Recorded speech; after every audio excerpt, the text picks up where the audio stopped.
Hey everybody, it's your friend James Shaw. Trust you're doing okay. Thanks for being with us.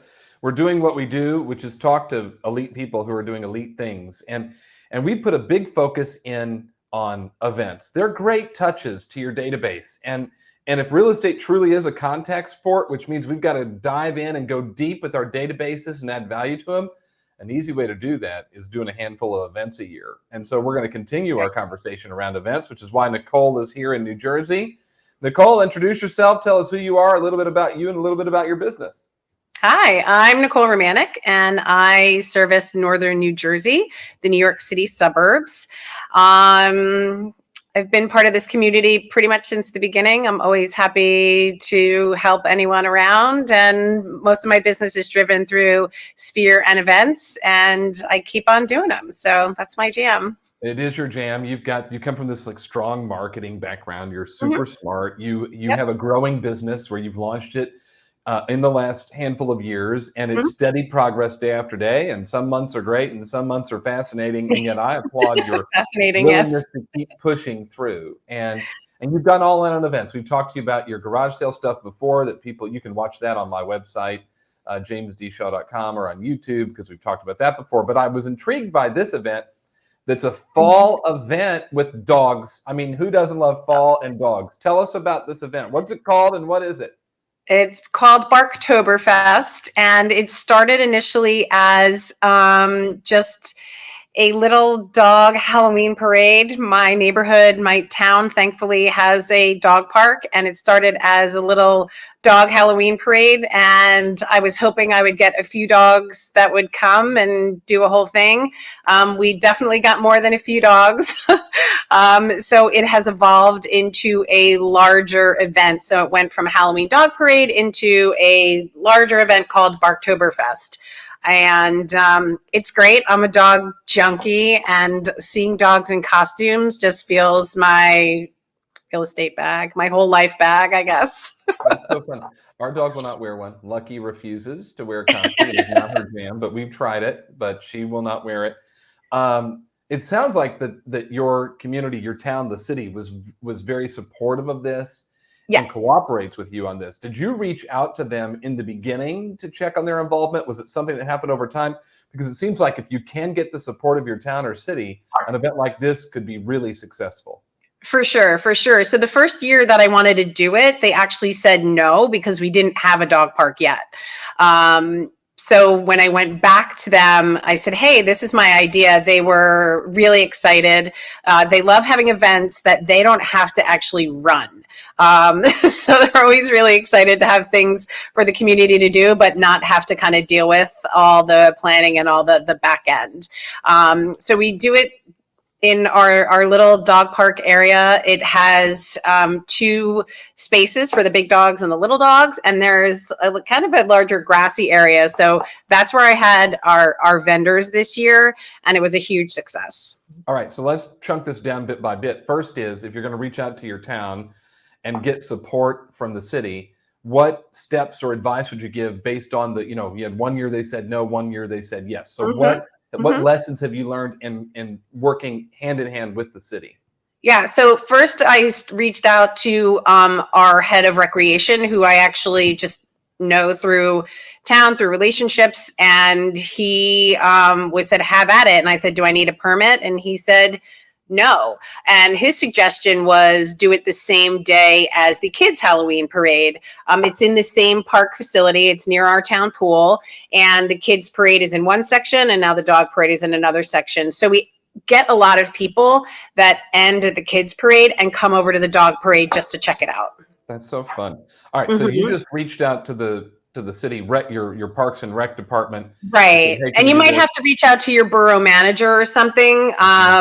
But for me, it was our rec department, and they got everything, checked the box for me, and then told me to have at it. And the best part is now that they really love the event, and they help me set it up, they help me clean it up, and next year they're giving me the big band shell.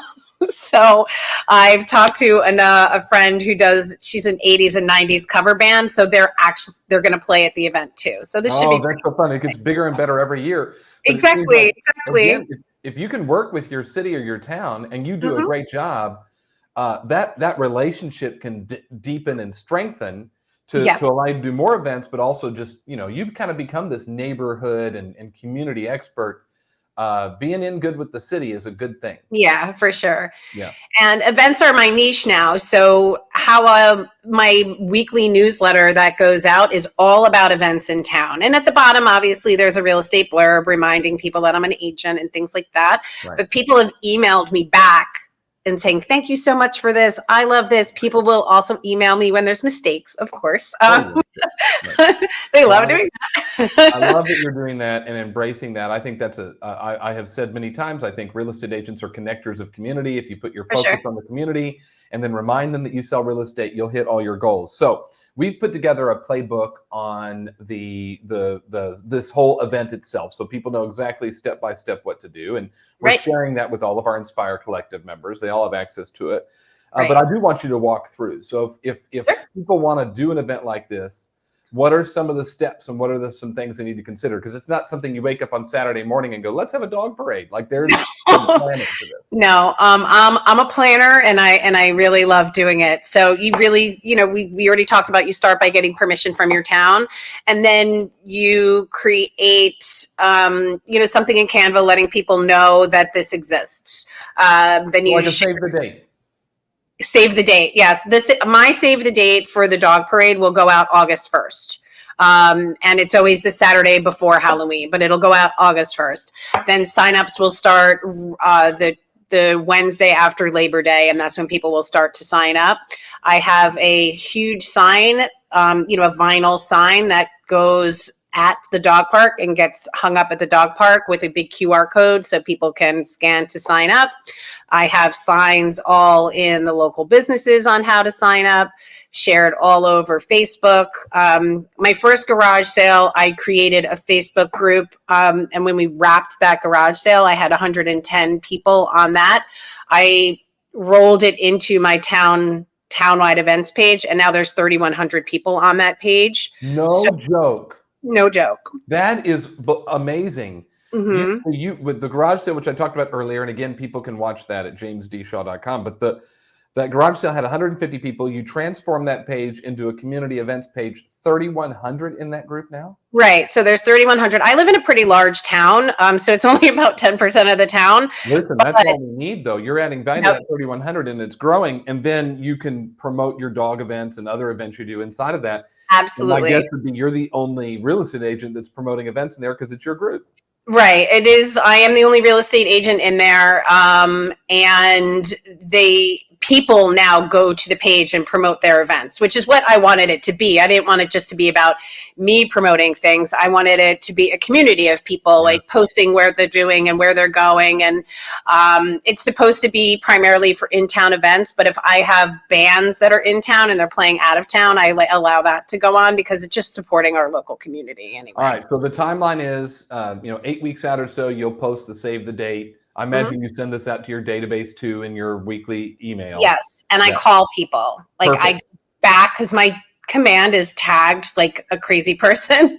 So I'm right now I'm calling all the old garage sale people. So I will call every single former Barktoberfest person and be like, hey, we're having Barktoberfest again, and script it out and try and get people to sign up that way. And then you drop a by the way, sort of thing as you connect with people. So that's really smart. Right. Okay. So it's a call system. It's a promotion inside the Facebook group. It's included in your email database. You're making flyers that then local businesses will put up. I also imagine you probably get some sponsors. I mean, this is a great way for other businesses in the community to get involved. Yes. So this was the first this was my second Barktoberfest, but this was the first year I took on sponsors. We took on a dog grooming salon and they were really great. I got a DM from a local barbershop that wanted to participate. My title company helps. My mortgage broker, my mortgage friend helps. And I had a kind of in-kind agreement with my photographer. He's amazing. He was on site taking lots of pictures, and he did this beautiful video for me that we shared out after the fact. But the in-kind agreement with him is just that he was able to post the pictures on his website and people would buy it. So he did not financially support the event, but so we did kind of like a little side deal. Yeah, it's a great business opportunity for him. Yes, he met a lot of people and he enjoyed it. Now you tie in a charity as well to, again, give back to the community. Yes. So everything is done. My town food pantry, when you sign up, you automatically donate, $5 to the town food pantry. My sponsors have to give $50 to the food pantry as part of their fee to sponsor. So it was $100 sponsorship fee. It's a $50 value prize giveaway, and then $50 to our local food pantry. So it's $200 out of pocket. And last year, I think we had 80 dogs, and the place was packed with dog people. I am blown away by this. I think it's so smart, and I just think it's pretty cool. Yeah. You gave away some swag, I think, as well. Yes, I gave away a little collapsible dog bowl, and I co-branded that with my mortgage lender. So that worked out really well. That was how she participated, and people loved them. And it's great because it's on your leash, and hopefully people remember me. All right. So on the front end, we're 6 to 8 weeks out. Save the date goes out to the database. It gets posted in the group. You get flyers made. There's a sign up that goes out, a month before, whatever, people to register their dogs and all that kind of stuff. You call through the people who participated in the past. That's all the plays leading up to the event. It's multiple touches, which is a really good thing. Let's talk about at the event. So how does day of work? Again, grateful for my town. They allow the rec department to help me set up. We have big tents. We have blow ups. We have our vendors. Everyone is organized and set up. Then the dogs and the people start arriving. We try and keep some mingle time in there, so people to say hello. I get on the mic and do my thing and introduce myself and talk a little bit. Then we corral the dogs. There's a big dog section and a little dog section. So we start with the little dogs, and they all go in, and then we do just a quick walk around. The people who are the judges are usually my town council. So especially when they're running for office, they love to be front and center amongst the community. So they kind of come through a little arch and they stop in front of the judges, and sometimes they do almost like a little dog show performance. They get their picture taken and then they move on. I announce, this is Skippy and he is a dinosaur and whatever. But it's really, really cute, and every dog gets their moment in the sun, and it's adorable how they almost know that they're on stage for those few seconds. Yeah, you can see our dog will prance too when she's for sure. For sure. And you're making announcements and you're telling people, don't forget to go over here and go visit this sponsor. Yes, for sure. You say it's about a 2-hour event. Yeah, it's about 2 hours.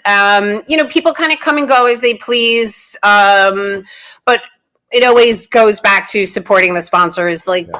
Hey, Taco Buzz is here, and they brought empanadas and churros, and don't forget to visit so and so, and this is the photographer. So constantly kicking it back to the sponsors and make sure they're getting their support, because if no one's supporting them, they're not going to support us next time around. Yeah, they won't come back. It needs to be a win-win. Okay. Yep. So the event wraps up. It's hugely successful, but it doesn't stop there for you. Tell us about the post-event touches and communication that you do. Because again, you're not a dog parade owner. You're a real estate agent who's giving back to the community. Your goal is to strengthen relationships so you can earn more referrals. So tell us about the post-event follow-up. Right. So it's a call system. I call everybody, ask them how they had a good time, ask them if they have any suggestions for next year, what they liked, what they didn't like. And it's really, it comes down to the call system. I send thank you cards to everyone. It's tough to know which dog goes with which owner, which I'm working out those details to make sure they get a picture of their own dog. And but the call system really is what helps. And then they are added to my database. They're on my DTD2. And then I just, whenever I call, like have their dog's name, whenever I call, how's Skippy? Oh, he's great. Okay, good, whatever. So it just really, it's about building the database for me, and making it stronger, and just getting more opportunities. It's so good. All right, tell us results then, because you do stuff up front, you do stuff day of, you do stuff day after. Right. Your goal is to build the database. So tell us For a little sure. bit about just some of the results you've gotten from that. For sure. So there's hard results and soft results. So with each event, I have walked away with at least a buyer or a seller referral. And then I've gotten calls from people be like, hey, Nicole, I know you do let dog parade in town in the garage sale. Can you come list my house, or come talk to me about listing my house? So as I'm into year 4, and when I get those calls, they make me so excited, because it's something about, yes, you meet someone there and then you get a referral, or you start working with them. But once the word starts to spread about what you're doing, that's really what it's about. Yeah.